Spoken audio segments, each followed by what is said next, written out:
Oke, di video kali ini gue bakal bahas iPhone 6s tapi yang varian plusnya di tahun 2024. Ya, ini adalah salah satu handphone yang sangat berumur. Jadi kalau lo tanya tingkat worth it-annya kayak apa ke gue bisa bilang handphone ini agak susah untuk dibilang worth it.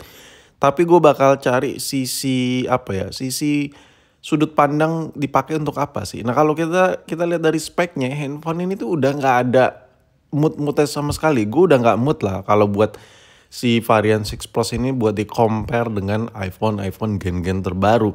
Kita bisa lihat dari siluet bodinya ya kan, varian warnanya itu udah kayak beda generasi jauh banget gitu. Kayak ya warna sekarang tuh yang unik-unik, warna dulu tuh yang unik-uniknya beda gitu. Nah kalau buat sisi dimensinya, handphone ini tuh mirip-mirip kayak varian Plus yang varian Max-Max-nya. Cuman layarnya ini lebih kecil 5,5. Yang varian Max pada handphone Pony non-Pony itu di atas 6 inch. Kalau ini cuma 5,5 karena masih ada home button ya. Jadi kasarnya gini, bodinya gede doang tapi layarnya nggak gede-gede amat gitu. Nah untuk chipsetnya sendiri, ini A9 ini gue bisa bilang ya, kalau lo seandainya pakai handphone ini buat WhatsApp masih nyanggupin. Cuman kayak buat online shop, kayak buat buka-buka scrolling Shopee, terus Tokped. Ini handphone ini udah mulai agak berat, tapi masih bisa dikit-dikit. Tipis-tipis masih bisa lah. Jadi ngomongin soal chipset jauh dari kata untuk pemakaian ngegame gitu. Nah, untuk kameranya ini nanti gue coba jelasin deh. Intinya gini, kamera ini masih 12 megapiksel. Nggak ada tuh kategori yang 48-48an. Masih sebiji titik kecil dan cuman 12 megapiksel. But menurut gue kamera dari iPhone 6 Plus ini entah kenapa feel premium itu masih berasa gitu. Masih berasa mewahnya ini kamera.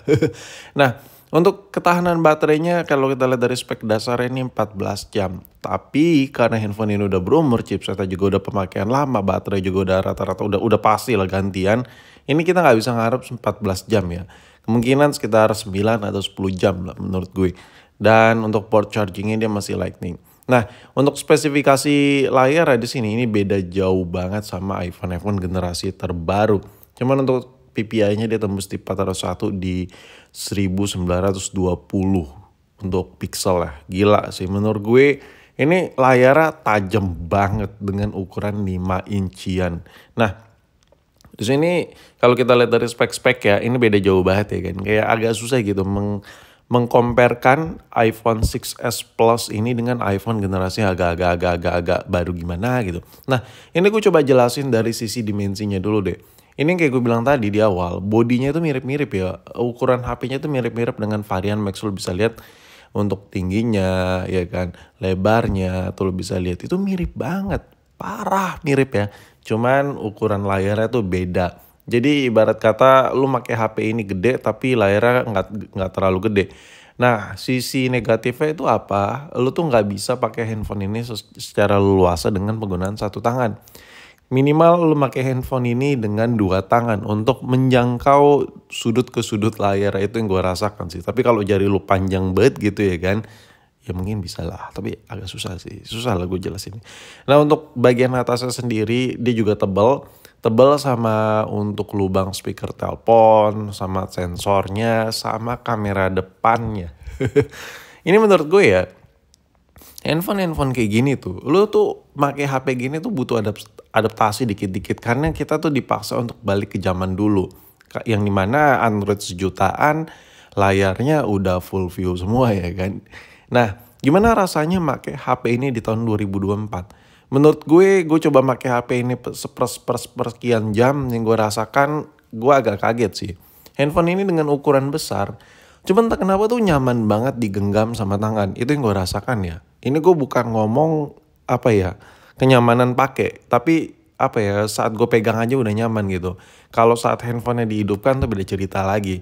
Tapi gue bahas kameranya dulu deh. Ini kamera kan sebiji nih. Gue penasaran sih. Pengen banget gue kasih lihat ke kalian semua lagi nontonin video ini bahwa kamera di 6s Plus ini masih bisa banget dihandelin.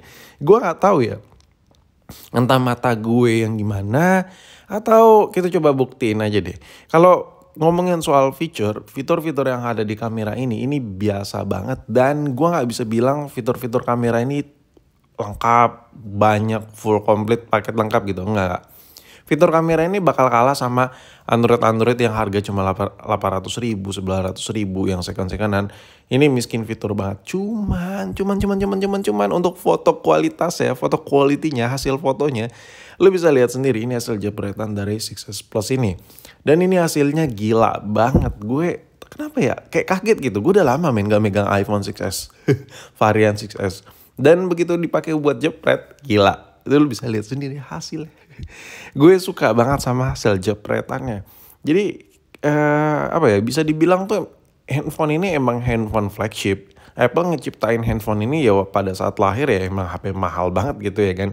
Jadi wajar kalau seandainya mata gue tuh kaget gitu. Gue pikir hasil foto itu bakal mirip-mirip kayak Android sejutaan, ternyata enggak. Apalagi dipakai buat video recording. Ini lebih ngeri lagi cuy, sumpah. Ini gue jelasin dulu ya, sebelum kita ngerekam, masuk ke menu setting, pilih icon yang ada tulisan kamera ya kan. Pilih, nah habis itu gua set di 60 fps. Ini bakal serem banget sih hasilnya, udah kelihatan lah buat fotonya udah serem banget ya kan.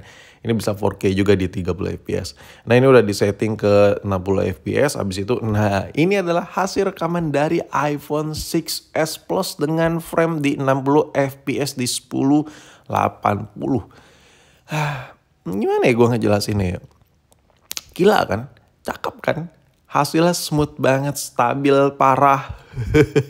Dan yang bikin goksel lagi, handphone ini tuh kalau buat di rolling gitu, ala-ala sinematik gitu, ini masih nyanggup men. Lu bisa lihat sendiri, sehalus ini. Jadi kalau lu coba ngerekam ala-ala kayak gue gini, dengan Android yang harga 1 juta, itu nggak bakal bisa. Dengan Android yang harga 2 juta, nggak semua Android harga 2 juta itu bisa ya sehalus ini. Nah sekarang kita fokus ke kontras warnanya. Ini video nggak gue edit sama sekali dari hasil rekaman iPhone 6s Plus ini. Ini nggak gue grading, nggak gue apa-apain. Hasilnya itu enak banget dilihat sama mata men. Jadi nggak perlu repot-repot lagi buat ngedit, buat ngefilterin colornya kayak gimana. Dan intinya gitulah, kameranya serem banget ya kan. Gue kaget gitu sama kamera dari 6s Plus ini. Menurut gue ini udah paket lengkap lah. Kalau mau budget murah-meriah tapi lu cuma butuh kameranya. Nah sekarang ngomongin soal layar. Layar dari HP ini brightness-nya bisa dibilang gak paling cerah. Sekarang Android kekinian itu dia di 500 nits. Handphone ini brightness-nya mirip-mirip di situ. Dan yang gue rasakan kecerahan HP ini sama kayak Android pada umumnya. Cuman kalau kita bandingkan kayak Android sekelas harga 1 jutaan gitu, handphone ini tetap brightness-nya tuh jauh lebih terang daripada HP 1 jutaan. Yang gue maksud HP ini sama kayak HP 1 jutaan second ya, Android 1 jutaan yang second. Yang dulunya tuh harganya di 2 juta, 3 juta. Nah itu tingkat kecerahan layarnya menurut gue mirip-mirip dengan Android mantan-mantan, semi-semi mantan flagship lah. Itu yang bisa gue sampaikan ke lulu semua nih. Cuman kalau ngomongin soal ketajaman layar, ini kayak gue bilang di awal video tadi, ini gak bisa diraguin sih. Ini layarnya tajam banget men, tajam banget. Gue udah biasa ngeliat layar AMOLED di Android harga 2 juta, 3 juta. Gue ngeliat layar yang masih IPS di iPhone ini, kayak anjir. Masih linglung gue di tahun 2024 sama kualitasnya. Memang kalau lo dapat yang 6S Plus masih LCD Orient, itu ada sedikit black spot tuh di pojok kiri atas. Tuh. Kayak agak sedikit menghitam-hitam, itu karena faktor umur. Tapi itu nggak terlalu mengganggu ya kan. Ini namanya juga layar ori, namanya juga dipakai, dan namanya juga HP ini udah sepuh ya kan. Tapi masih syukur banget ya kan, handphone masih ori Apple dari sananya sampai sekarang udah bertahun-tahun, tapi masih jauh lebih awet. Ini gue bandingin ya, kalau mantan flagship dari Samsung yang layar AMOLED itu udah shadow. Seumuran si 6S Plus ini udah banyak shadownya. Ini enggak, ini masih bersih banget layarnya. Makanya gue bisa bilang handphone ini handphone badak cuy.